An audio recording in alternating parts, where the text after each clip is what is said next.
જય શ્રી કૃષ્ણ, જય માતાજી, જય મંગલ. હાય, કેમ છો બધા? હું છું માનસી દેસાઈ શાસ્ત્રી.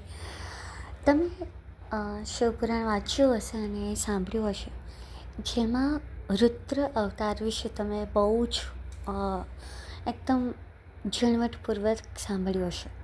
આનો ઉલ્લેખ સતીના વિવરણમાં ઉલ્લેખમાં થાય છે. મા સતીએ જ્યારે અગ્નિ સ્નાન કર્યું હતું અને વીરભદ્ર જાય છે, રુદ્ર અવતાર કહેવાય. બીજો રુદ્ર અવતાર હનુમાનજીને પણ કહેવામાં આવે છે. પણ 33 કરોડ દેવી દેવતામાં બહુ જ મોટી ગફલત થાય છે. આગળ મેં એનું એક નાનકડું સ્ટેટમેન્ટ આપ્યું છે, મારા આગળના વિડીયોમાં તમે જોઈ શકો છો. તો 11 રુદ્ર છે, જેના વિશે આજે હું તમને એના ફક્ત નામ જણાવી રહી છું.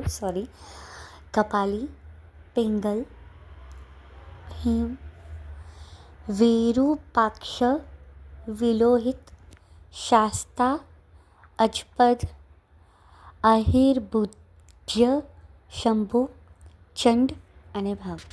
આ 11 રુદ્ર છે, જેના દ્વારા સૃષ્ટિનો વિનાશ થાય છે અથવા સર્જન થઈ શકે છે. તો તમને આ માહિતી કેવી લાગી? બસ મને યસ કે નોમાં જણાવજો.